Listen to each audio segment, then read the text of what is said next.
दोस्तों, आज की कहानी में आपका स्वागत है। लेकिन कहानी शुरू करने से पहले कमेंट करके हमें ज़रूर बताएं कि आप हमारे वीडियोस कहाँ से देख रहे हैं। और हाँ, वीडियो को लाइक करें और चैनल को सब्सक्राइब करना ना भूलें। मेरा नाम संध्या है। मेरी शादी को 10 साल का समय गुजर गया था और अभी तक ऊपर वाले ने मुझे संतान नहीं दी थी। मैं संतान के लिए तरस रही थी। हमारा घर शहर के सबसे अच्छे इलाके में बना हुआ था, जहाँ से काफ़ी सारे हॉस्पिटल और यूनिवर्सिटीज़ करीब पड़ते थे। एक दिन मेरी नंद का बड़ा बेटा, जो सिर्फ 15 साल का था, वो अपने गांव से हमारे शहर के कॉलेज में पढ़ने आया। तो मेरी सास ने उसे हमारे घर में रहने को कहा। वो मेरी बहुत इज्जत करता था और मुझे मामी जी कहकर पुकारता था। मैं भी पढ़ी लिखी थी, इसलिए मैं भी पढ़ाई में उसकी मदद कर दिया करती थी।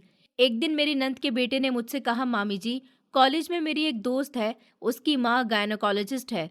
मैंने आपकी परेशानी अपनी दोस्त के साथ शेयर की तो उसने मुझे बताया कि मेरी माँ इस चीज़ की बहुत अच्छी दवाई देती है। अगले दिन वो मेरे लिए दवाई लेकर आ गया। उसकी दी हुई दवाई मैंने घर वालों से छुपाकर खा ली। उसके ठीक 9 महीने बाद ही मैं माँ बनने वाली थी। लेकिन जब ये खबर मेरे ससुराल वालों ने सुनी तो मुझ पर ढेर सारे आरोप लगाए और मेरे पति ने तो मुझे छोड़ने की ही ठान ली थी। उनका कहना था कि ये बच्चा मेरा नहीं है, क्योंकि मैं तो कभी बाप बन ही नहीं सकता। जब डीएनए टेस्ट करवाया तो पता चला कि उस दवाई ने तो मुझे किसी और ही तरह का। मैं अपनी ज़िंदगी में बहुत खुशहाल रहने वाली लड़की थी। मेरे परिवार वाले मुझसे बहुत प्यार करते थे, या ये समझ लो कि मैं अपने परिवार की लाडली थी। 3 भाइयों की इकलौती बहन और माता पिता की इकलौती जान। मेरी शादी बड़ी धूमधाम से हुई थी। मेरे माता पिता ने मेरे लिए एक ऐसा लड़का देखा था जिसकी सरकारी नौकरी थी, सरकार से मिला हुआ फ्लैट था, घर में हर चीज़ मौजूद थी, हर सुविधा का आराम था। शादी से पहले भी मेरी ज़िंदगी आरामदायक थी और शादी के बाद भी। मेरे घर वालों ने मेरी शादी भले ही दूसरे शहर में की थी, लेकिन मुझे काफ़ी समय तक खुद से दूर नहीं किया था। वो लोग जल्दी जल्दी मेरे ससुराल आते रहते थे, लेकिन जब मेरी माँ बीमार हुई और उनकी मौत हो गई तो घर के हालात जैसे बहुत ज़्यादा ख़राब हो गए थे। माँ के जाने के बाद पापा भी बीमार रहने लगे और भाइयों ने शादी कर ली तो वो अपने परिवारों में बिजी हो गए। इधर मेरी जिंदगी शादी के बाद 1-2 साल तक तो बिल्कुल ठीक रही, लेकिन फिर जैसे जैसे वक्त गुजरता गया, दिल में गम था जिसने जगह बना ली थी। मुझे बच्चे बहुत अच्छे लगते थे। मैं चाहती थी कि मेरी गोद भर जाए, लेकिन किसी को भी जवाब देने के लिए मेरे मुंह से एक शब्द नहीं निकलता था। वक्त गुजरता गया और लोगों की कही हुई बातें सच होती गईं। मैं बच्चा करने में देर नहीं कर रही थी, बल्कि ऊपर वाले की तरफ से देर थी। और फिर देखते ही देखते इतनी देर हो गई कि हमारी शादी को 10 साल गुजर गए थे और अभी तक मेरे पास संतान नहीं थी। मैं ससुराल में बहुत खुश थी। मेरे पति मुझे प्यार करते थे, सास इज्जत करती थी, जेठानी और जेठ भी अच्छे थे। मैंने भी उन लोगों का दिल जीतने में कोई कमी नहीं छोड़ी थी। मैं हमेशा वही काम करती थी जो मेरे पति को और उनके परिवार वालों को पसंद था। हमारे घर में सुख शांति थी, जिंदगी अच्छी गुजर रही थी। शादी को 10 साल गुजर गए थे, लेकिन इन 10 सालों में मेरी गोद एक बार भी नहीं भर सकी थी। ये 10 साल मैंने कितनी तकलीफों में गुजारे थे, ये सिर्फ मैं ही जानती थी। हर साल मेरे लिए एक नई उम्मीद लेकर आता था। हर साल मैं और मेरे पति सोचते थे कि शायद इस बार ऊपर वाला हमें भी ये खुशी दे देगा। लेकिन फिर एक और साल खामोशी के साथ गुजर जाता था और हमारी जिंदगी वैसी की वैसी ही रह जाती थी। मेरे पति एक शरीफ इंसान थे, मोहल्ले में उनकी इज्जत थी। उन्होंने हमेशा मेरा ख्याल रखा था और मैंने हमेशा उनका साथ निभाने की कोशिश की थी। लेकिन अब औलाद ना होने का दुख ऐसा था जो कभी हमारे दिल से नहीं निकला था। हम दोनों एक दूसरे को समझने की कोशिश भी करते थे, फिर भी कभी कभी यही दुख हमारे बीच झगड़ों की वजह बन जाता था। मैं उनके हर सवाल पर, उनके हर झगड़े पर खामोश हो जाती थी। कभी वो नाराज हो जाते तो कभी मैं उनसे नाराज हो जाती थी। हम दोनों एक दूसरे को मना लेते थे, क्योंकि हम दोनों जानते थे कि इस तकलीफ में सिर्फ इंसान में ही कमी नहीं है, बल्कि हम दोनों बराबर के हिस्सेदार हैं। हम लोग जॉइंट फैमिली में रहते थे। घर में हर तरफ बच्चों की आवाज़ आती रहती थी।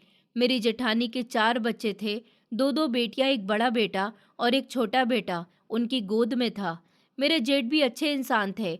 हम सब लोग एक ही बिल्डिंग में रहते थे और हमारा बड़ा फ्लैट था। क्योंकि मेरे जेठ भी सरकारी नौकरी करते थे और दोनों भाइयों को एक ही बड़ा सा फ्लैट मिला हुआ था। सब लोग एकता और प्रेम से रहते थे। मेरे दिल में एक छोटी सी कमी उठती थी, मैं सोचती थी कि काश मेरे आंगन में भी एक नन्हा सा बच्चा दौड़ रहा होता, जो मुझे मम्मी कहकर पुकारता। मगर किस्मत ने शायद मेरे लिए कुछ और ही लिखा हुआ था।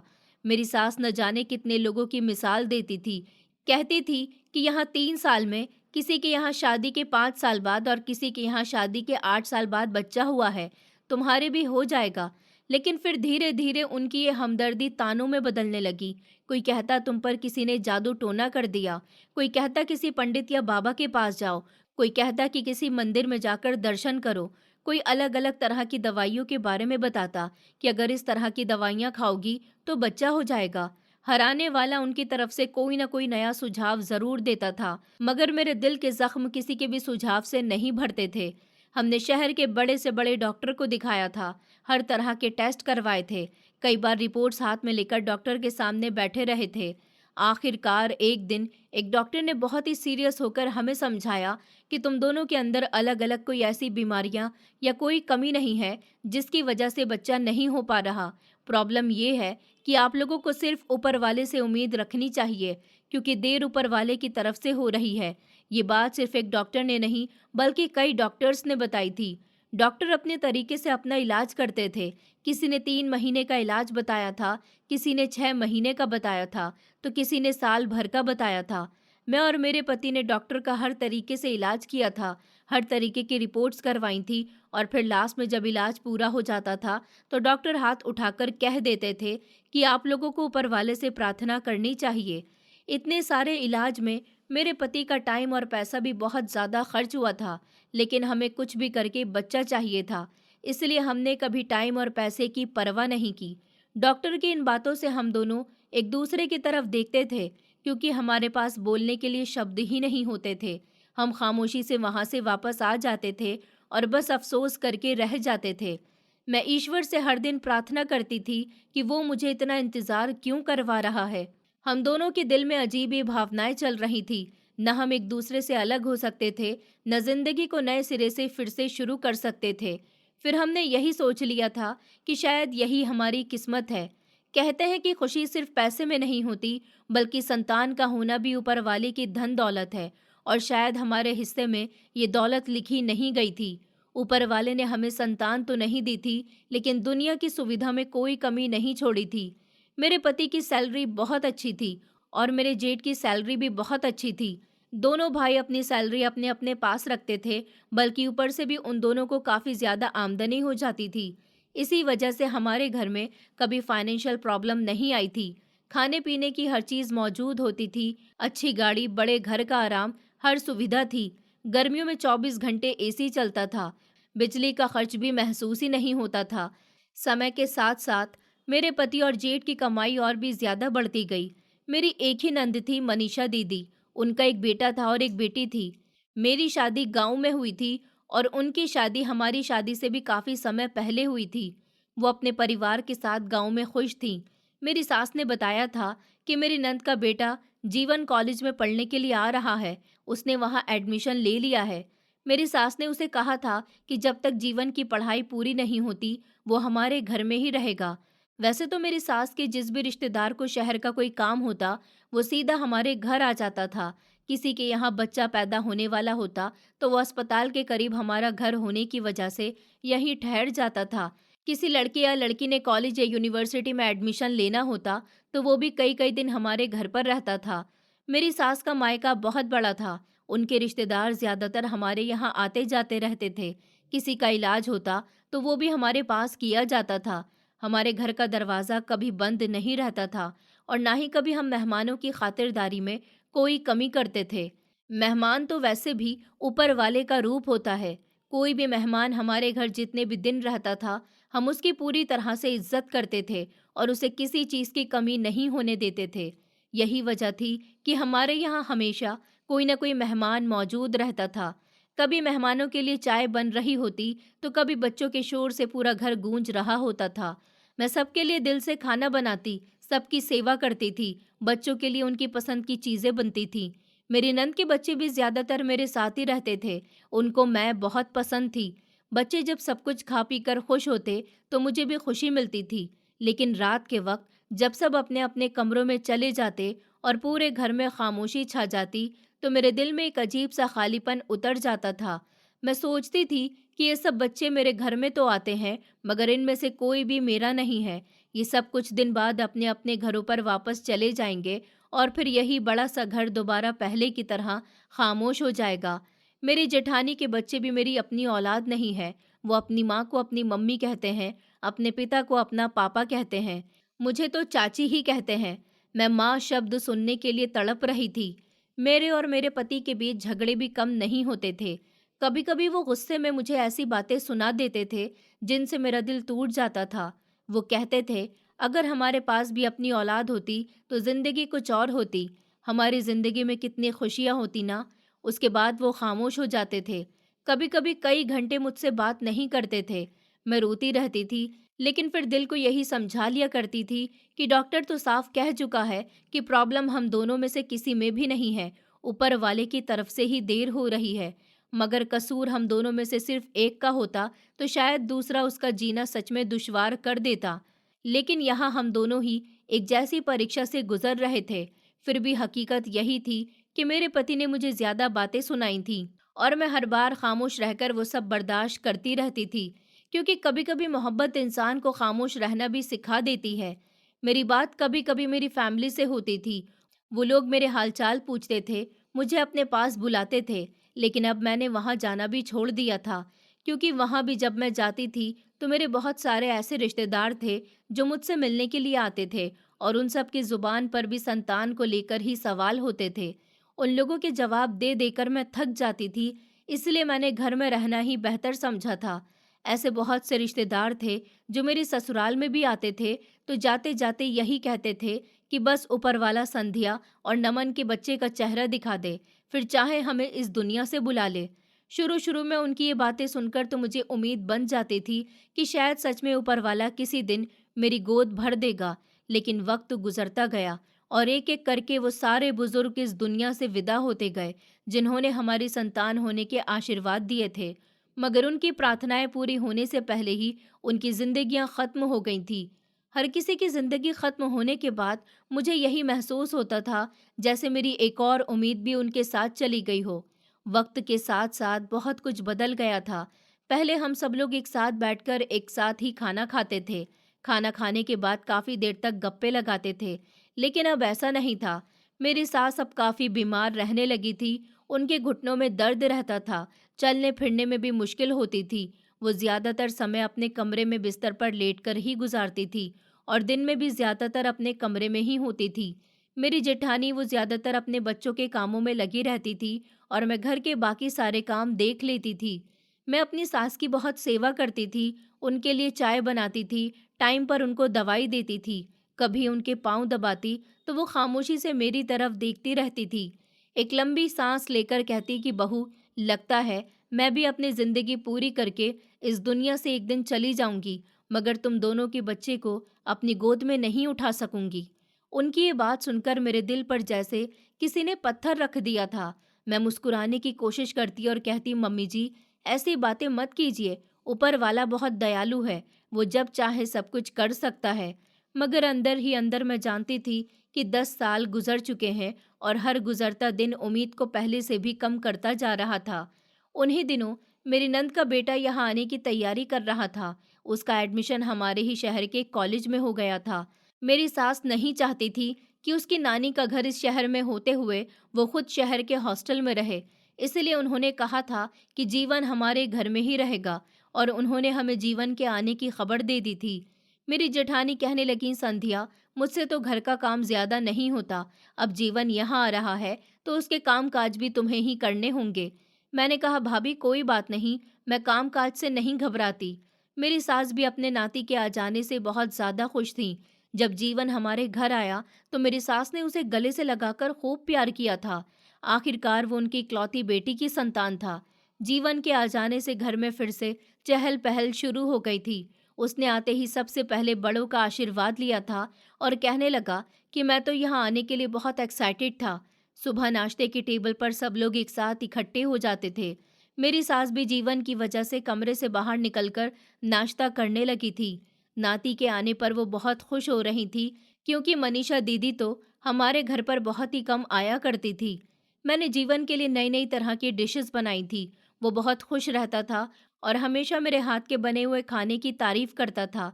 मेरे लिए वो सिर्फ 15 साल का था और मेरे लिए औलाद समान जैसा था। जीवन के आ जाने से मेरी जेठानी के बच्चे भी बिजी हो गए थे, क्योंकि वो उन सबको पढ़ाने लगा था। मेरी जेठानी भी उसके आने से खुश हो गई थी और घर के कामों में मेरा हाथ बटाने लगी थी। जेठानी के बच्चे पहले ही मुझसे काफी लगाव रखते थे, लेकिन सबसे ज्यादा उनका छोटा बेटा था, जो अब 3 साल का हो गया था। वो हर समय मेरे आगे पीछे घूमता रहता। कभी मेरा हाथ पकड़कर मुझे आंगन में ले जाता, कभी जिद करता कि उसके साथ खेलूं। मैं भी अपने सारे काम छोड़कर उसके साथ बैठ जाती थी। उसके खिलौने समेटती, उसको खाना खिलाती और उसको कहानियां सुनाती थी। जब वो हंसता था तो मेरे दिल को भी कुछ देर के लिए सुकून मिल जाता था। मेरा पति भी इस बच्चे से बेहद मोहब्बत करता था। शाम को ऑफिस से आते तो वो सबसे पहले उसे गोद में उठाते थे, उसके साथ खेलते थे, उसे बाजार ले जाते थे, उसके लिए टॉयज लेकर आते थे।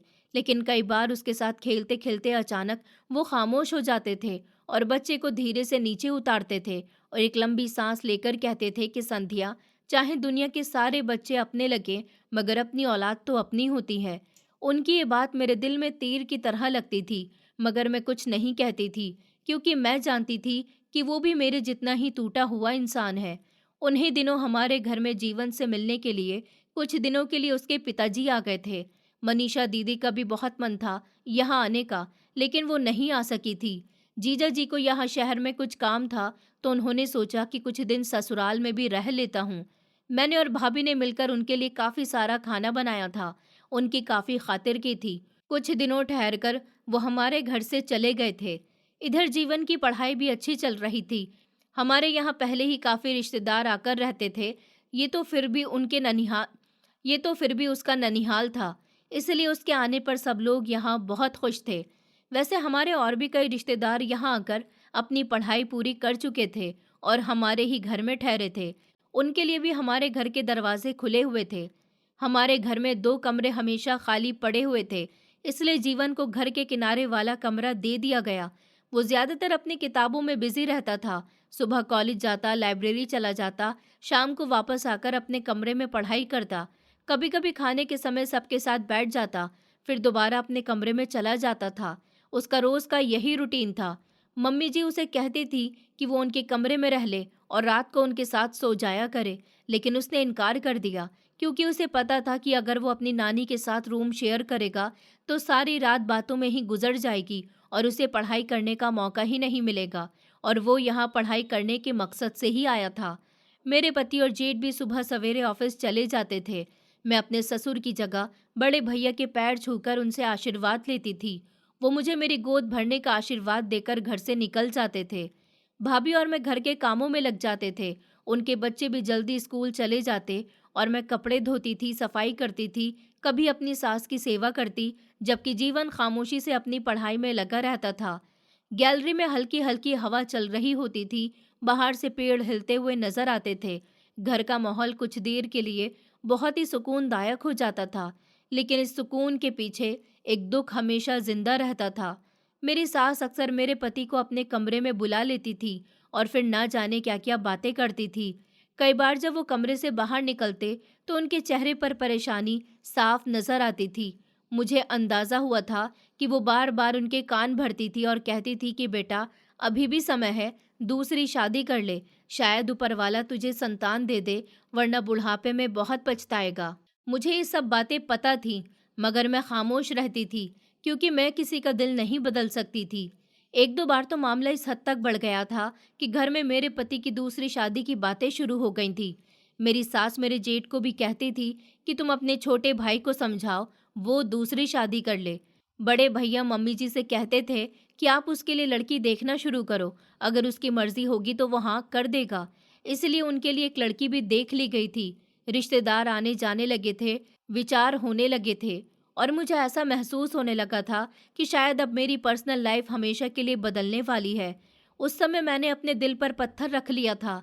मैंने खुद अपने पति से कहा था कि अगर तुम्हें लगता है कि दूसरी शादी से तुम्हारी जिंदगी पूरी हो सकती है तो कर लो, मैं तुम्हें नहीं रोकूंगी। शायद ऊपर वाला तुम्हें संतान दे दे। वो काफी देर तक खामोश बैठे रहे, फिर उन्होंने मेरी तरफ देखकर कहा, संध्या, अगर मेरे बच्चे होंगे तो वो तुम्हारे भी बच्चे होंगे। तुम इस घर में हमेशा बड़ी माँ बनकर रहोगी। मैं तुम्हारी इज्जत कभी कम नहीं होने दूंगा।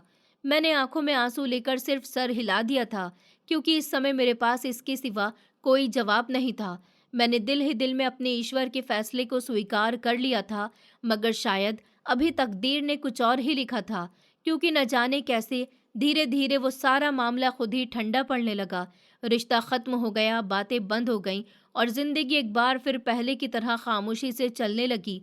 जबकि मेरे दिल में ये एहसास पहले से भी ज्यादा गहरा हो गया था कि कभी कभी इंसान एक फैसले के लिए खुद को तैयार कर लेता है, मगर फैसला आखिरकार ऊपर वाले के यहाँ होता है, यहाँ धरती पर नहीं। जीवन काफी स्मार्ट और डैशिंग लड़का था, खुद को बहुत बना सजा कर रखता था। उसके पास मोबाइल भी था, वो फ्री समय में अपनी फोटोज क्लिक करता रहता था। उसकी आदत बहुत अच्छी थी, वो ज्यादातर अपने काम से काम रखता था। कॉलेज से आने के बाद तैयार होकर किताबें उठाकर चला जाता था। शाम को वापस आकर अपने कमरे में बैठकर पढ़ने लगता था।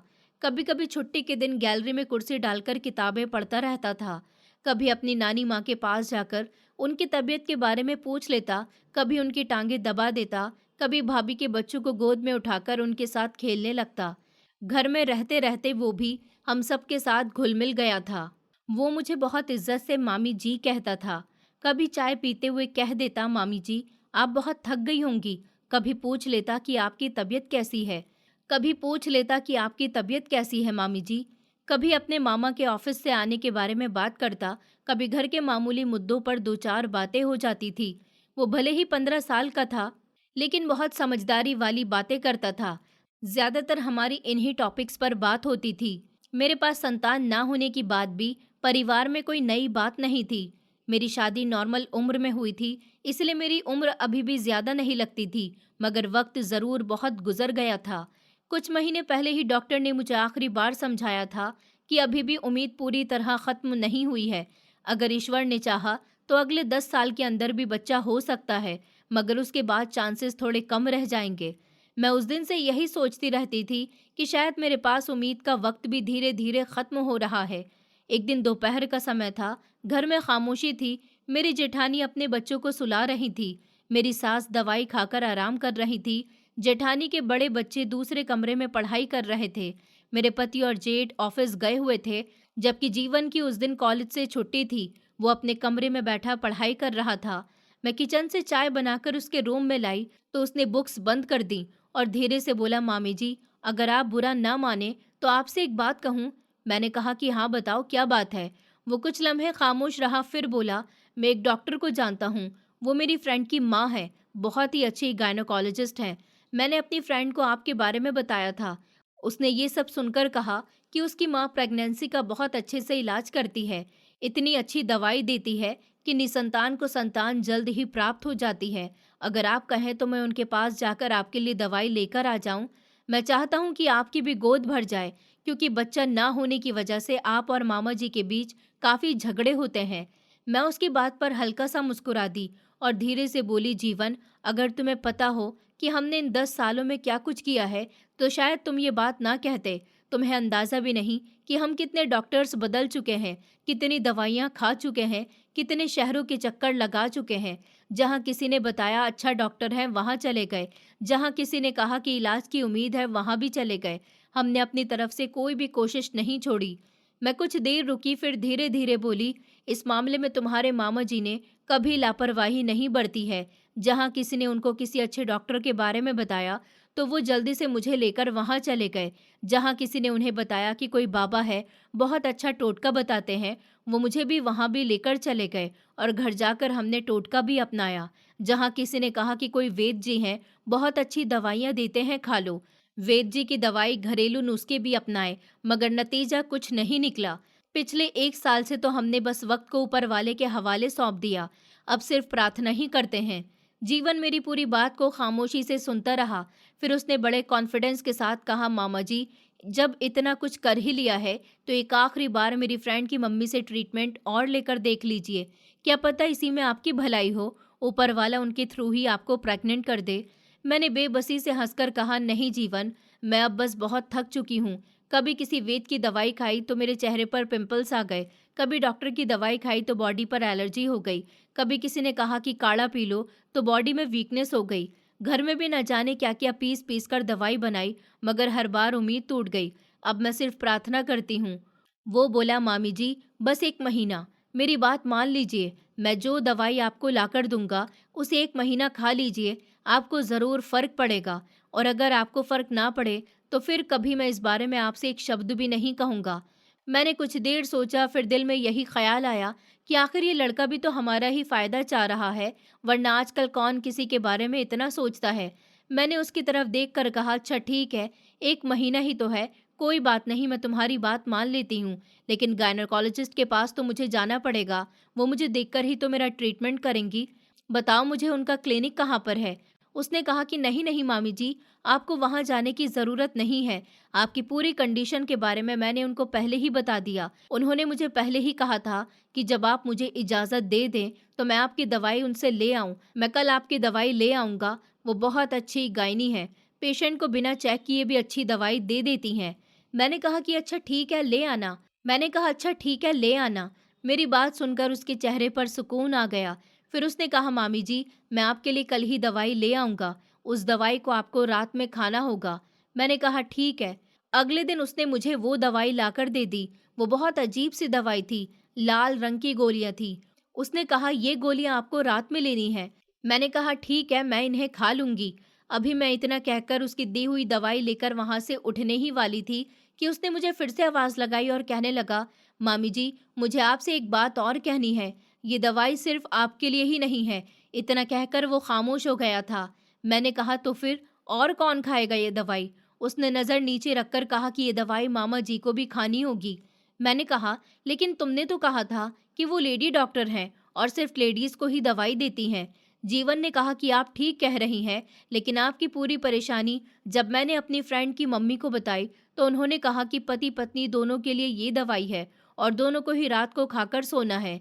मैंने कहा, लेकिन अगर मैं तुम्हारे मामा को ये दवाई खाने के लिए दूंगी तो वो मुझसे कई सारे सवाल करेंगे और मैं नहीं चाहती कि किसी को पता चले कि इस काम में तुम मेरी मदद कर रहे हो, क्योंकि हर कोई यही कहेगा तुम्हारी उम्र अभी इन सब बातों की नहीं है और तुम यहाँ पढ़ाई करने के लिए आए हो, ये सब काम करने के लिए नहीं। उसने कहा, मामी जी, आप बिल्कुल ठीक कह रही हैं, लेकिन मैं आपकी भी तो मदद करना चाहता हूँ ना। अगर आपको अपनी गोद भरनी है तो ये सेक्रीफाइस तो करना ही पड़ेगा। आप ऐसा भी तो कर सकती हैं कि रात को मामा जी को ये दवाई खाने के साथ मिलाकर दे दीजिए। उसके बाद इस दवाई का असर उन पर होने लगेगा और आप उनके सोने के बाद ही दवाई खा लिया कीजिए। इससे आप उनके सवालों से भी बच जाएंगी और मुझे भी कोई कुछ नहीं कहेगा। मैंने कहा कि अच्छा ठीक है, मैं ऐसा ही करूँगी। मैं जाने वाली थी कि उसने फिर से मुझे रोक लिया। पीछे से आवाज़ आई, थैंक यू मामी जी। मैंने कहा, थैंक यू किस लिए? उसने कहा, यही कि आपने मुझे बताया कि आप नहीं चाहती कि घर में किसी को पता चले मैं आपकी इस तरीके से मदद कर रहा हूँ, क्योंकि मैं भी यही चाहता हूँ कि आप इस बारे में किसी को कुछ न बताएं। मैंने हैरानी से पूछा, किसी को भी नहीं? वो कहने लगा कि जी, अभी नहीं, यहाँ तक कि नानी को भी नहीं बताना। बस 1 महीना सब्र कर लीजिए, फिर ऊपर वाले की कृपा से सब कुछ ठीक हो जाएगा, तो सबको सच बता देना। मैंने हैरानी से कहा कि अच्छा ठीक है। वैसे वो एक तरह से बिल्कुल ठीक कह रहा था। पहले अगर हम किसी को कोई बात बता देते हैं तो फिर हर आने जाने वाला नई नई बातें शुरू कर देता है। मैं चाहती हूँ कि 1 महीना सुकून से गुजर जाए, फिर जो होगा सबके सामने होगा। मैंने भी यही सोचा कि 1 महीना ही तो है, देखते हैं कि ऊपर वाले की तरफ से क्या फैसला आता है। जबकि मेरे दिल में यही ख्याल चल रहा था कि शायद ये लड़का सच में बड़ी इज्जत और उम्मीद के साथ हमारी मदद करना चाहता है, क्योंकि आज के ज़माने में कौन किसी दूसरे के दुख को अपना समझकर उसके लिए इतनी फिक्र करता है। और वो तो वैसे भी अभी कम उम्र का बच्चा था। उन्हीं दिनों घर का माहौल भी बदलने लगा था। मेरी जेठानी एक दिन मेरे पास आई। उन्होंने कपड़े फोल्ड करते हुए कहा, अरे संध्या, मैंने सोचा है कुछ दिनों के लिए बच्चों सहित अपने मायके हो आऊं। काफी समय हो गया है वहां गए हुए। तुम्हारे भैया भी यही कह रहे हैं। वो तो अपने काम की वजह से वहां नहीं जा सकेंगे, लेकिन वो यही चाहते हैं कि मैं कुछ दिन अपने मायके वालों के साथ गुजारूं। मैंने मुस्कुराकर कहा, ठीक है भाभी, आप चली जाओ, यहाँ की फिक्र मत करो, घर मैं संभाल लूंगी, आप बेफिक्र होकर जाओ। उन्होंने अपने छोटे से बेटे को तैयार किया। दोनों बेटियां मेरे कमरे में जाकर तैयार हो गई थीं और तीसरे नंबर वाला बेटा भी तैयार हो गया। फिर उनकी बेटियों ने उनकी पैकिंग में मदद भी की थी और कुछ दिन बाद ही वो भोपाल अपने मायके चली गई थी। मुझे पता था कि जब वो मायके जाती थी तो आसानी से 1 डेढ़ महीना वहीं गुजार कर वापस आती थी। उनके जाने के बाद घर पहले से कहीं ज्यादा खामोश हो गया था। अब वो भी नहीं थी। मेरी सास ज्यादातर अपने कमरे में आराम करती रहती थी। उनकी तबीयत दिन ब दिन कमजोर होती जा रही थी, जबकि मेरे पति हर सुबह ऑफिस चले जाते थे। मैं अपने जेठ को भी चाय और नाश्ता बना दिया करती थी, तो वो भी ऑफिस चले जाते थे। उसी दौरान एक शाम मेरे पति ने खाना खाते हुए कहा, आजकल ऑफिस में काम बहुत बढ़ गया है, अब शायद मैं रोज देर से आया करूंगा। मीटिंग्स भी होती हैं और कई फाइलें भी निपटानी होती हैं। मैंने सिर्फ इतना कहा कि ठीक है, जैसा आपकी मर्जी। उनकी देर से आने की वजह से मैं वो दवाई ना तो उनको ठीक से दे पा रही थी और न खुद ले पा रही थी, क्योंकि जीवन ने मुझे बताया था कि जब मुझे बिस्तर पर सोने के लिए लेटना है, सिर्फ उससे 5 मिनट पहले ही वो दवाई लेनी है। ज्यादा देर पहले नहीं लेनी, वरना वो दवाई नुकसान भी पहुंचा सकती है। और मुझे अपने पति को भी दवाई को कुछ इसी तरह से खिलाना था। मैं रात को खाना समेटने के बाद कमरे में ही कोई ना कोई काम लेकर बैठ जाती थी। रात को जब देर से मेरे पति घर आते तो मैं उनको खाना सर्व करती। उनके हिस्से की दवाई मैं उसी में डाल दिया करती थी और जब वो बिस्तर पर जाकर सो जाते तो अपनी दवाई भी तभी खा लेती थी और फिर उसके बाद बहुत अच्छी गहरी और सुकून भरी नींद आती थी। फिर सुबह को जब अलार्म बजता था तब आँख खुलती थी। ऐसा मेरे साथ अब हाल फिलहाल में होने लगा था कि मुझे और मेरे पति को इतनी गहरी नींद आ रही थी, क्योंकि पहले हम लोग इतनी गहरी नींद में नहीं सोते थे। मेरी आदत थी सुबह 6 बजे उठने की और अलार्म बोलता था 9 बजे। मेरे पति भी 8 बजे तक उठ जाया करते थे, लेकिन अब कई दिनों से मैं नोटिस कर रही थी कि सारी रात इतनी गहरी नींद आने के बावजूद भी अलार्म की आवाज़ पर हमारी आंख खुलती थी। मैंने जब ये बात अपने पति से कही कि हम लोग कुछ ज़्यादा ही नहीं सोने लगे, तो उन्होंने कहा कि हो सकता है हर समय एसी चलता रहता है, इस वजह से ज़्यादा अच्छी नींद आ रही है। ये बात कुछ ज़्यादा जमी नहीं थी, क्योंकि हर समय एसी चलना तो हमारे घर में नॉर्मल सी बात थी। क्योंकि मेरे पति का सरकारी घर था, बिजली का अलग से कोई हिसाब नहीं था, इसलिए घर के कमरों में ठंडक रहती थी। कई दिन गुजर गए थे। ये दवाई मैं अपने पति को भी खाने में मिलाकर खामोशी से दे रही थी और फिर खुद भी खा रही थी। जीवन अपनी पढ़ाई भी करता था और मेरी मदद भी कर रहा था और घर का राशन वगैरह भी लाकर दे दिया करता था। घर में रहते रहते हमारी बातचीत पहले से भी कुछ ज्यादा होने लगी थी। कभी सोफे पर एक साथ बैठकर शाम की चाय पीते हुए दो चार बातें हो जाती थी। कभी उसे अपनी पढ़ाई को लेकर कुछ प्रॉब्लम्स होती तो वो मुझसे पूछ लिया करता। कभी वो अपने गांव की कोई बात बता देता तो मुझे किसी भी बात पर हंसी आ जाती थी, तो हम दोनों मुस्कुरा देते थे। मेरे लिए वो अब मेरे घर का ही सदस्य था, क्योंकि उसकी माँ ने तो हमारे घर में अपना जीवन गुजारा था और वो सबका लाडला भी था, जिससे रोज की बातें हो जाती थी और घर की खामोशी कुछ देर के लिए हल्की महसूस होने लगती थी। एक दिन दोपहर के समय न जाने क्यों मेरा दिल अचानक बाहर कुछ खाने को चाहने लगा। शाम को जब मेरे पति ऑफिस से आए तो मैंने उनसे धीमी आवाज में कहा कि आज मेरा गोलगप्पे खाने का बहुत मन कर रहा है, अगर समय हो तो मुझे कहीं बाहर ले चलिए। उन्होंने मेरी तरफ देखकर कड़वे अंदाज में कहा, आज तुम्हारा खट्टे गोलगप्पे खाने का क्यों दिल कर रहा है? मैंने कहा, गोलगप्पे ही नहीं बल्कि मेरा मन तो कुछ खट्टा खाने का कर रहा है। उन्होंने कहा, तुम्हारा मन खट्टा खाने को क्यों कर रहा है? वही तो मैं पूछ रहा हूँ। बच्चे तो तुमने पैदा करने नहीं हैं, आखिर ये नखरे किस बात के हैं? उनकी ये बात मेरे दिल पर किसी तीर की तरह लगी थी। मैंने धीरे से कहा, किसी का दिल वैसे भी तो कर सकता है कुछ खाने पीने का, संबंध सिर्फ प्रेगनेंसी से तो नहीं होता। वो नाराजगी से बोले, अगर इतना ही दिल है तो तुम खुद चली जाओ, अपने साथ जीवन को भी ले जाओ, मेरे पास टाइम नहीं है। मैंने जल्दी से कहा कि मैं उसके साथ क्यों जाऊं, मुझे आपके साथ जाना है, वो बच्चा है और मुझे अपने पति के साथ जाना है। वो गुस्से से बोले, अगर तुम मुझे संतान दे देती तो मैं तुम्हें राजकुमारी बनाकर रखता, लेकिन अब मुझसे ये नखरे नहीं उठाए जाते। ये सुनकर मेरी आंखों में आंसू आ गए थे, मगर मैंने उनके सामने रोना ठीक नहीं समझा। मैं खामोशी से वहां से उड़ गई थी। दिल इतना भारी हुआ था कि इस घर में रुकना भी मुश्किल लग रहा था। कुछ देर के बाद जीवन ने मेरी उदासी महसूस कर ली थी, तो उसने पूछा कि मामी जी क्या हुआ, आपकी तबीयत तो ठीक है ना? मैंने उसके मामा और मेरे बीच होने वाली बात मामूली तौर पर उसे बता दी, तो उसने कहा, अगर सच में आपका गोलगप्पे खाने का मन कर रहा है तो चलिए मैं आपको ले चलता हूँ। घर में दिल खराब करने से बेहतर है कुछ देर बाहर की हवा खा लीजिए। मैंने अपना हुलिया ठीक किया और हम दोनों बाजार चले गए थे। शाम का समय था, बाजार रोशनियों से जगमगा रहा था। ठेलों पर भीड़ लगी हुई थी, गरम गरम समोसे की खुशबू माहौल में फैली हुई थी। चाट वालों के सामने लंबी लाइनें लगी हुई थी, बच्चे आइसक्रीम लेकर फिर रहे थे, औरतें खरीदारी में बिजी थी। काफी समय के बाद मैं खुद को घर की चार दीवारी से बाहर इस तरह के सुकून भरे माहौल के साथ महसूस किया था। काफी समय के बाद मैंने खुद को घर की चार दीवारी से बाहर इस तरह के सुकून भरे माहौल के साथ महसूस किया था। हमने एक दुकान पर जाकर गोलगप्पे खाए थे। मैंने जीवन से कहा था कि वो भी खा ले। मैंने उसे पैसे दे दिए थे। इस दौरान मामूली सी बातें होती रही थी। वो अपनी पढ़ाई के बारे में बताता रहा। मैं कभी किसी पुरानी याद का जिक्र कर देती तो कई दिनों के बाद मेरे चेहरे पर हल्की सी मुस्कुराहट आई थी। घर वापस आते हुए मुझे महसूस हुआ जैसे कई महीनों का बोझ कुछ देर के लिए हल्का हो गया हो। उसके बाद कभी कभी जब किसी चीज़ का मन करता और मेरे पति साफ इनकार कर देते तो मैं जीवन से कहकर उसके साथ बाजार चली जाती थी। चाट खा लेते थे, कभी आइसक्रीम खा लेते थे, कभी मोमोज खा लेते, कभी किसी पार्क में कुछ मिनट बैठकर वापस आ जाते। मेरे पति का व्यवहार बहुत अजीब सा हो गया था। कभी कभी तो वो बिल्कुल नॉर्मल होते थे, लेकिन कभी कभी किसी के यहाँ बच्चे के जन्म की खबर सुनते ही उनका चेहरा बदल जाता था। अगर किसी दोस्त की खुशखबरी सुन लेते तो कई कई दिन तक खामोश रहते थे, फिर अचानक मुझ पर गुस्सा निकालना शुरू कर देते थे। कभी घर के खर्चे के लिए पैसे देना बंद कर देते थे, कभी एक एक महीना मुझसे बात नहीं करते थे और ऐसी बातें कहते कि मेरे दिल के साथ मेरी आत्मा भी दुखने लगती थी। फिर यही इंसान कुछ दिन बाद बदल जाता था। एक सुबह उठकर कहते कि चलो आज मार्केट चलते हैं, जितनी दिल चाहे शॉपिंग कर लो।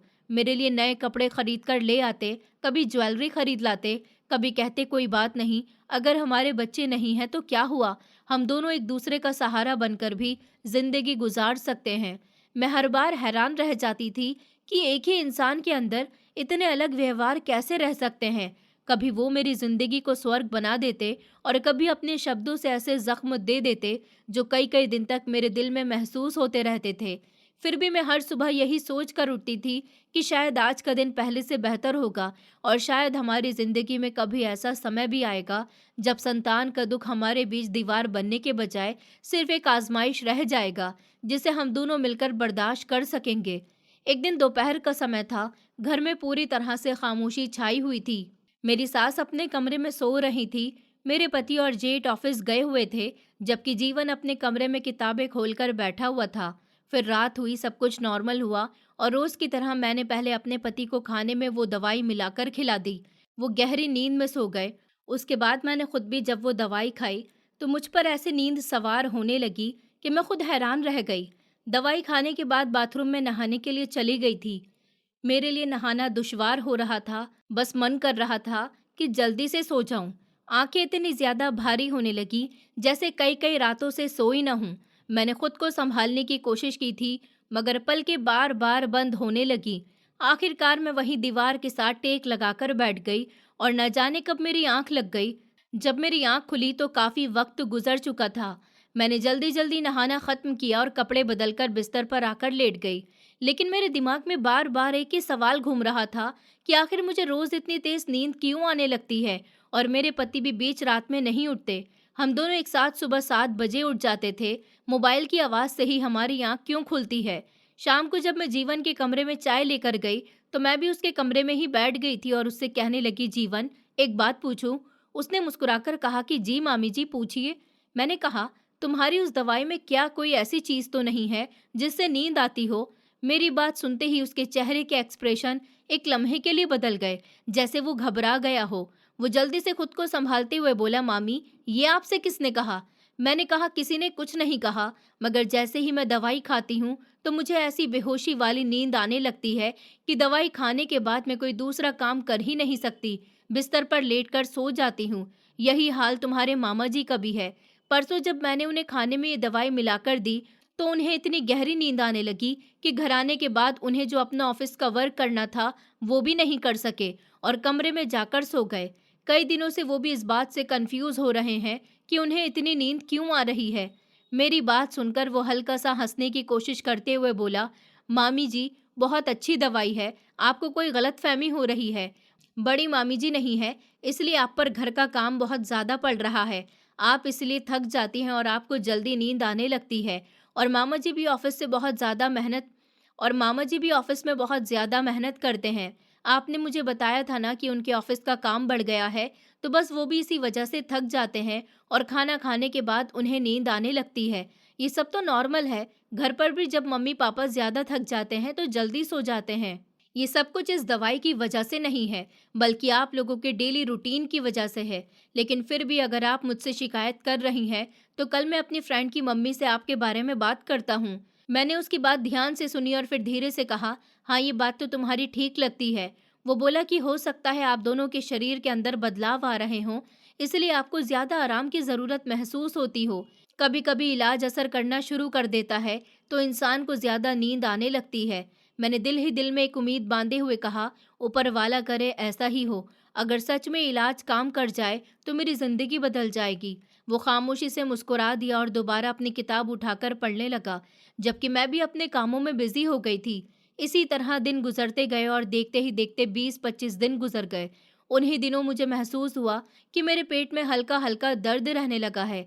कभी भी जी मचलाने लगता है, कभी किसी चीज़ की खुशबू अच्छी नहीं लगती, कभी अचानक खाने का दिल बदल जाता। इन सब बातों के बावजूद मेरे दिल में खुशी की एक लहर भी नहीं उठी थी, क्योंकि ये सब कुछ मेरे साथ पहले भी कई बार हो चुका था। जब भी कोई नई दवाई खाती या कोई नया इलाज शुरू करती, तो कुछ दिन के लिए मेरे शरीर में ऐसे बदलाव आ जाते थे। कभी वॉमिटिंग हो जाती, कभी कमज़ोरी महसूस होती, कभी अजीब सी कंडीशन रहती। मगर हर बार आखिर में उम्मीद टूट जाती थी कि 10 साल की ज़िंदगी में माँ बनी होती। यहाँ तक कि कभी एक तो महीने के लिए भी प्रेगनेंसी यहाँ के यहाँ तक कि कभी 1-2 महीने के लिए भी प्रेगनेंसी नहीं ठहरी थी। इसलिए मैंने अपने दिल को पहले ही समझा रखा था कि किसी भी रिएक्शन पर खुश नहीं होना, क्योंकि जितनी बड़ी उम्मीद बनती है, उतना ही बड़ा दुख बाद में मिलता है। इन दिनों मेरे दिमाग में ज़िंदगी के कई पुराने ज़ख्म ताज़ा होने लगते थे। उनमें से एक काम ऐसा था, जिसे मैं चाहकर भी कभी भुला नहीं सकी थी। एक वक्त ऐसा आया था जब मुझे अपने पति पर शक होने लगा था। शुरू में मैं खुद को ही समझाती रही। मैं बार-बार अपने दिल को कहती कि शायद मैं बेवजह सोच रही हूँ, मगर एक दिन हकीकत मेरे सामने आ गई और मुझे पता चल गया कि उनका किसी दूसरी औरत के साथ संबंध है। पहली बार जब मैंने उसे इस मामले पर पकड़ा, तो वो बहुत ही शर्मिंदा हुए थे। उन्होंने अपनी नज़रें झुका ली थी, माफ़िया भी मांगी थी, वादे भी किए थे कि दोबारा ऐसा कभी नहीं होगा। उस दिन मैं खुद भी बहुत रोई थी, क्योंकि मुझे सिर्फ इस एक बात का दुख नहीं था कि उसने गलती की, बल्कि इस बात का भी था कि हमारी ज़िंदगी में औलाद ना होने की वजह से शायद हमारे बीच दूरियां बढ़ती जा रही थी। लेकिन वक्त गुजरता गया और फिर ये पहली वाली बात भी पहली बार ना रही। बाद में मुझे कई बार उनकी ऐसी हरकतों के बारे में पता चला था। कभी किसी के ज़रिए पता चलता, तो कभी कोई बात सामने आ जाती। पहले पहले हर बार मेरा दिल टूट जाता था, फिर धीरे धीरे शायद मैं अंदर से इतनी थक गई थी कि मैंने हैरान होना भी छोड़ दिया था। अब जब कभी मुझे ऐसी बात का पता चलता, तो मैं सिर्फ इतना ही कहती थी कि ये सब छोड़ दो, ये रास्ता अच्छा नहीं है, इससे किसी का भला नहीं होगा। वो लापरवाही से जवाब देते थे कि मेरी मर्जी है, मैं अपनी ज़िंदगी जैसे चाहूँ वैसे गुजारूँ। उनके अंदाज में पहले वाली शर्मिंदगी भी अब ख़त्म हो चुकी थी। शायद उन्हें विश्वास हो गया था कि मैं कहीं नहीं जा सकती। शायद उन्हें अपने पैसे, अपनी सरकारी नौकरी, अपनी हैसियत और अपनी आज़ादी पर बहुत ज़्यादा भरोसा हो गया था। वो उम्र में भी मुझसे बड़े थे और मेरे पापा के दूर के रिश्तेदारों में लगते थे, इसलिए हमारी शादी हुई थी। उनके पास अच्छी नौकरी थी, गाड़ी थी, इसलिए वो अपनी हर ख्वाहिश को ही सब कुछ समझने लगे थे। जबकि मैं हर बार खामोश होकर सिर्फ ऊपर वाले से यही प्रार्थना करती थी कि वो मेरे घर को किसी न किसी तरह टूटने से बचा लें, क्योंकि कभी-कभी इंसान अपनी ताकत से नहीं, बल्कि सिर्फ प्रार्थना के सहारे ज़िंदगी गुजार रहा होता है। एक दिन सुबह के समय ही मेरी तबीयत कुछ ज़्यादा खराब हो गई थी। शरीर में अजीब सी कमज़ोरी महसूस हो रही थी, सर भारी हो रहा था, दिल घबरा रहा था। मैंने सोचा शायद आज भी दवाई का असर होगा, इसीलिए मैंने किसी को कुछ नहीं बताया। उस दिन मेरे पति की छुट्टी थी, वो घर पर ही मौजूद थे। मैं किचन में चाय बना रही थी कि अचानक मेरी आंखों के सामने अंधेरा छा गया। मेरे हाथ से कब गिर गया और मुझे खुद कुछ याद नहीं रहा। जब आंख खुली तो मैं अपने पति की गोद में थी। वो घबराहट में बार बार मेरा नाम ले रहे थे। फिर उन्होंने मुझे जल्दी से गाड़ी में बिठाया और शहर के एक बड़े डॉक्टर के पास ले गए। पूरे रास्ते उनके चेहरे पर परेशानी साफ दिखाई दे रही थी, जबकि मेरी हालत ऐसी थी कि मैं ठीक से आंखें भी नहीं खोल पा रही थी। डॉक्टर ने मेरा चेकअप किया, कुछ इम्पॉर्टेंट टेस्ट करवाए और फिर रिपोर्ट सामने रखकर हमारी तरफ देखा। उनके चेहरे पर हल्की सी मुस्कुराहट थी। उन्होंने कहा, कॉन्ग्रेचुलेशंस, आप प्रेग्नेंट है। सब कुछ नॉर्मल लग रहा है, बस अब आप हर महीने ध्यान से अपना चेकअप करवाती रहिए। एक लम्हे के लिए मुझे लगा जैसे मेरे कानों ने गलत सुना है। मैंने दोबारा डॉक्टर की तरफ देखा। उन्होंने फिर से मुस्कुराकर यही बात दोहराई। मेरे दिल की धड़कनें जैसे तेज हो गई थी, मेरी आंखों से आंसू बहने लगे थे। 10 साल की प्रार्थना एक लम्हे में स्वीकार हो गई थी। मेरे दिमाग में जल्दी से वो दवाई आई जो मुझे जीवन ने लाकर दी थी और जिसे मैं रोज रात को खुद खाती थी और अपने पति को भी खिलाती थी। मैं मन ही मन यही सोच रही थी कि जब ईश्वर चाहता है तो रास्ते खुद ही बना देता है। शायद मेरी परीक्षाएं खत्म होने वाली थी, लेकिन जब मैंने अपने पति की तरफ देखा तो उनके चेहरे पर वो खुशी नहीं थी जिसकी मुझे उम्मीद थी। वो खामोश थे, उनके माथे पर शिकन थी। मैंने दिल ही दिल में यही सोचा कि शायद वो भी अभी हैरानी में है, उन्हें विश्वास नहीं आ रहा। हम दोनों खामोशी से घर वापस आ गए थे। घर पहुंची तो मेरी जेठानी भी अपने मायके से वापस आ चुकी थी। मेरी सास अपने कमरे से सहारा लेकर बड़ी मुश्किल से बाहर आई, जबकि जीवन भी वहीं मौजूद था। सब लोग हमारी तरफ सवाल करते हुए नजरों से देख रहे थे। मैं भी कुछ कहने ही वाली थी कि मेरे पति ने अचानक तेज आवाज में कहा, ये बच्चा मेरा नहीं है संध्या, ये बच्चा मेरा हो ही नहीं सकता। उनके शब्द सुनकर जैसे एक लम्हे के लिए मेरा दिल रुक गया था। मैंने हैरानी से उनकी तरफ देखा और बड़ी मुश्किल से सिर्फ इतना कह सकी, आप ये क्या कह रहे हैं? घर में पूरी तरह से खामोशी छा गई थी। मेरी सास ने गुस्से से अपने बेटे की तरफ देखा और बोली, ईश्वर को धन्यवाद कहो कि इतने साल बाद तुम्हें खुशखबरी दी है और तुम ये किस तरह की बातें कर रहे हो कि ये बच्चा तुम्हारा नहीं है। मैंने अपने पति की तरफ घूर कर देखा और कहा कि हाँ बताइए, ये बच्चा आपका नहीं है तो किसका है? कितने सालों से आप मुझे ताने देते आ रहे थे कि मैं बच्चा पैदा नहीं कर सकती। अब जब ये खुशखबरी मिली है तो आप इनकार क्यों कर रहे हैं? तभी मेरे पति ने जोरदार आवाज में कहा, तुम चरित्रहीन हो। तुम जैसी औरत मेरी जिंदगी में आ कैसे गई, मैं तो सोच भी नहीं सकता। वो अपने बाल पकड़कर कुर्सी पर बैठ गए। मैंने कहा, पागल हो गए हैं क्या? आप मुझे चरित्रहीन क्यों कह रहे हैं? मेरी सास कहने लगी, संध्या को हम बहुत अच्छे से जानते हैं। वो पूरा दिन हमारे साथ घर में रहती है। हमने कभी उसके अंदर कोई ऐसी हरकत नहीं देखी जो गलत हो। बहू बिल्कुल पवित्र है, उसके किरदार पर उंगली उठाने वाली कोई बात नहीं देखी हमने आज तक। मेरी जेठानी भी हैरान खड़ी थी। वो आगे बढ़ी और कहने लगी, हाँ देवर जी, मम्मी जी सही कह रही हैं, संध्या तो बहुत अच्छी है। मेरे जेठ भी एक तरफ हैरानी से खड़े ये सब देख रहे थे। उन्हें समझ नहीं आ रहा था कि अचानक ये सब क्या हो गया। मेरे पति ने गुस्से से चिल्लाते हुए कहा, आप लोग हकीकत नहीं जानते। मेरी सास ने कहा, तो क्या है हकीकत? बताओ, क्या है हकीकत? मेरे पति के शब्द नरम पड़ गए। उन्होंने कांपती हुई आवाज में कहा, मैं कभी बाप नहीं बन सकता। ये सब सुनकर एक दूसरे का चेहरा देखने लगे।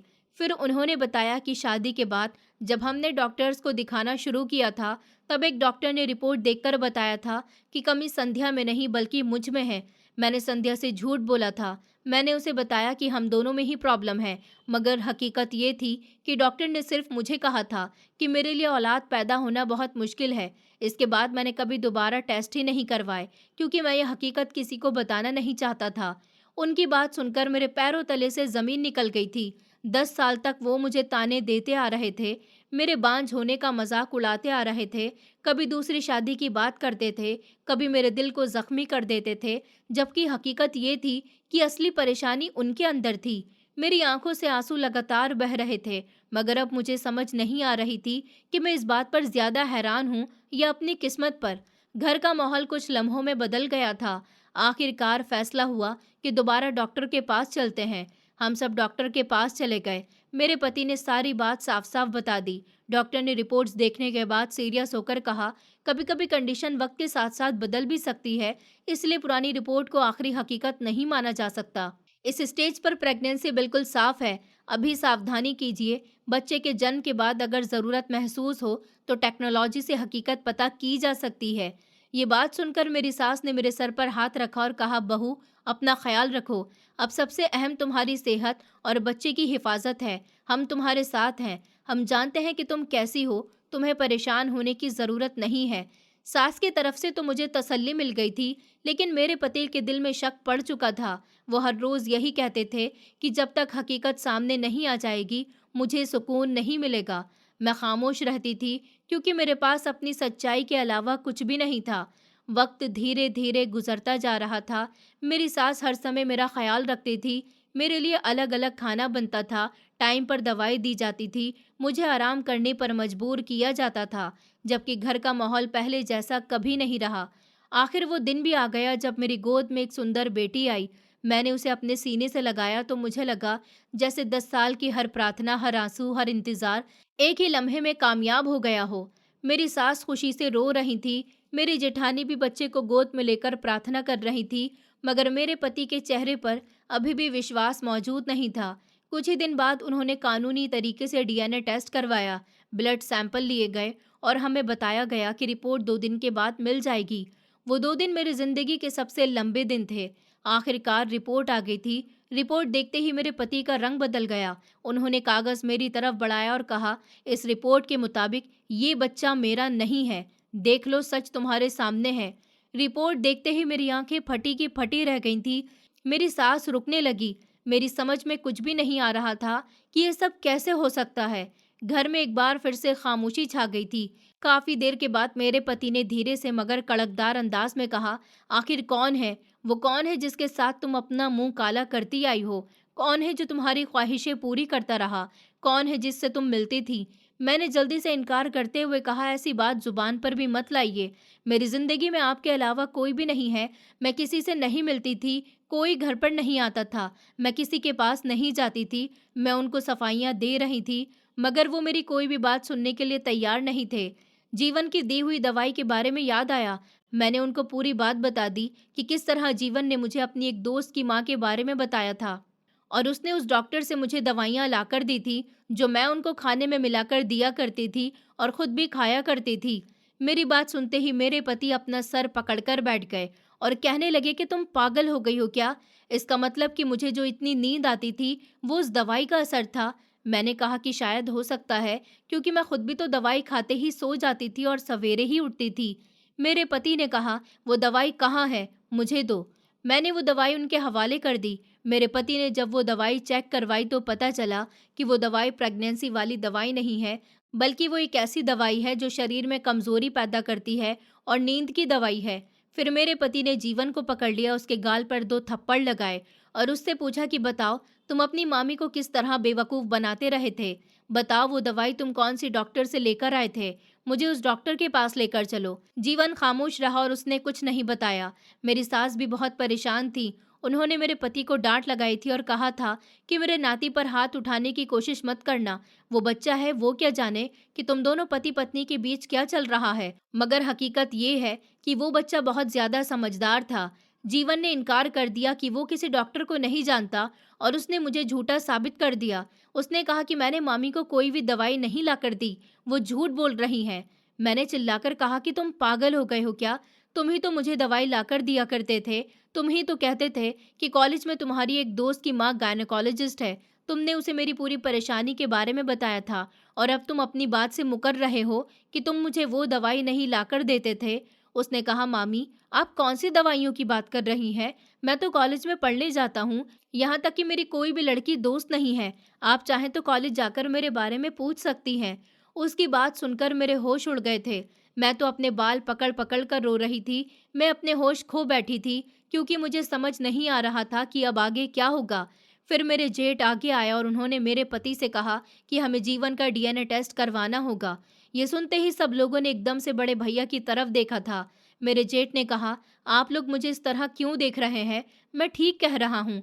आप लोगों को लग रहा होगा कि मैं जीवन पर शक कर रहा हूँ, लेकिन मेरा ये शक एक तरह से मुझे भी ठीक लग रहा है, क्योंकि एक रात मैंने जीवन को संध्या और नमन के कमरे से बाहर आते हुए देखा था। मुझे शक हुआ था कि वो आधी रात के समय इन दोनों के कमरे में क्या कर रहा है। मैंने इससे कोई सवाल नहीं किया, लेकिन मेरे इस शक के तौर पर मुझे यही लगता है कि हमें जीवन का डीएनए टेस्ट करवाने के बाद ही कुछ पता चल सकता है। जीवन बिल्कुल खामोश खड़ा हुआ था। उसने इस बात पर कोई एतराज नहीं किया और सैंपल भी ले लिया गया। रिपोर्ट आने में 2 दिन बाकी थे, मगर रिपोर्ट मिलने से 2 दिन पहले ही उसने अपने माता पिता को फोन करके घर बुला लिया। मेरी नंद ने यहाँ आकर बहुत बड़ा हंगामा किया था। वो चिल्ला चिल्ला कर रो रही थी और मेरी सासें कह रही थी कि देखो माँ, कैसा दिन आ गया। मेरे भाई अपने ही भांजे पर आरोप लगा रहे हैं। मेरे बच्चे का डीएनए करवाया जा रहा है। वो तो खुद अभी बच्चा है। इस कम उम्र में उस पर इस तरह का आरोप लगाना ठीक नहीं है। देख लेना, अगर मेरे बेटे पर लगाया गया इल्ज़ाम गलत निकला तो मैं सबको जेल भिजवा दूंगी, किसी रिश्ते का लिहाज नहीं करूंगी। उन दिनों घर में बहुत गर्मा गर्मी का माहौल चल पड़ा था। 2 दिन बहुत बेचैनी से गुजर रहे थे। घर में हर इंसान बेसब्री से रिपोर्ट आने का इंतजार कर रहा था। कोई भी मुझसे ढंग से बात नहीं कर रहा था। ऊपर से मेरी नंद और नंदोई के आ जाने से हर कोई मुझे नफरत भरी नज़र से देख रहा था। मेरा पति हर समय खामोश रहता था। मेरी सास भी परेशान रहती थी, जबकि मैं अपनी नन्ही सी बेटी को सीने से लगाकर हर समय ईश्वर से प्रार्थना करती रहती थी कि जल्द से जल्द सच सबके सामने आ जाए, क्योंकि मुझे खुद भी समझ नहीं आ रहा था कि मेरी जिंदगी में ये सब कैसे हो गया। आखिर वो दिन आ ही गया था जब रिपोर्ट आ गई। मेरे पति ने कांपते हुए हाथों से लिफाफा खोला और कुछ लम्हे तक खामोशी से कागज को देखते रहे। फिर उनके हाथ से रिपोर्ट नीचे गिर गई। उनकी आंखों में गुस्सा भी था, हैरानी भी थी, नफरत भी थी। उन्होंने तेज आवाज में कहा, रिपोर्ट के मुताबिक इस बच्चे का पिता जीवन है। ये सुनते ही मेरे पैरों तले से जमीन निकल गई। मेरा सांस रुक गया। मुझे लगा जैसे पूरी दुनिया मेरी आंखों के सामने घूम रही हो। मैं बार बार सिर्फ एक ही बात कह रही थी कि ये नहीं हो सकता, ये कैसे हो सकता है। घर में मौजूद हर इंसान की नजरें मेरी तरफ फूट गई थी। किसी ने मेरी बात सुनने की कोशिश नहीं की। इल्जाम पर इल्जाम लगे। कोई भी जीवन को कुछ नहीं कह रहा था। जीवन खामोशी से खड़ा था। वो तो मासूम बनकर बच गया था, लेकिन मेरे ससुराल वालों ने मुझे धक्के मारकर घर से निकाल दिया गया था। उनका कहना था कि इस मासूम की जिंदगी तुमने बर्बाद की है, इसमें उसका कोई दोष नहीं है। वो सिर्फ 15 साल का बच्चा है, वो कुछ नहीं कर सकता। मेरे पति का कहना था कि तुम खुद मुझे नींद की दवाई देती रही ताकि तुम मेरे मासूम भांजे की जिंदगी बर्बाद करती रहो, लेकिन वो सरासर झूठ बोल रहे थे। ऐसा कुछ भी नहीं था। मेरी नंद ने भी बाल पकड़कर मुझे मारा था और कहा था कि मैं तो तुम्हें बहुत अच्छा समझती थी संध्या, तुमने तो मेरे बेटे की ही जिंदगी बर्बाद कर दी। अब ये बात घर के बाहर ना जाए और तुम और तुम्हारी बेटी इस घर में ना रहें, इसलिए तुम इस घर से निकल जाओ। मेरे पति ने मुझे धक्के मारकर घर से निकाल दिया था और साथ ही मेरी बेटी को भी। मैं कहाँ जाती? मेरा इस शहर में कोई भी नहीं था। मैं बुरी तरह से रो रही थी।